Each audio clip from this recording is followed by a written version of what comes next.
అలవాట్లు ఆత్మవిశ్వాసాన్ని దెబ్బతీస్తాయి. ఆ అలవాట్లను ఎంత త్వరగా మార్చుకుంటే అంత మంచిది. ఆ అలవాట్లు ఇవే. జీవితంలో విజయం సాధించాలంటే ఆత్మవిశ్వాసం ఉండాలి. ఏదైనా సాధించగలనన్న నమ్మకం ఉండాలి. కష్టపడే తత్వం ఉండాలి. అయితే కొన్ని లక్షణాలు, మరికొన్ని అలవాట్లు ఆత్మవిశ్వాసాన్ని దెబ్బతీస్తుంటాయి.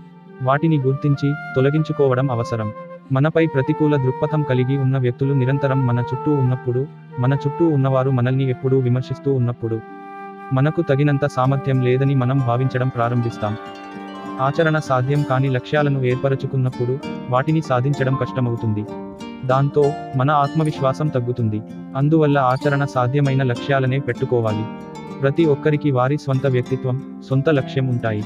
మనల్ని మనం నిరంతరం మరొక వ్యక్తి జయాపజయాలతో పోల్చుకున్నప్పుడు ఆత్మవిశ్వాసం దెబ్బతినే అవకాశం ఉంటుంది. మిమ్మల్ని మీరు నిరంతరం తక్కువ చేసుకుంటూ ఉండవద్దు. స్వీయ విమర్శ కొంత స్థాయి వరకు మంచిదే కానీ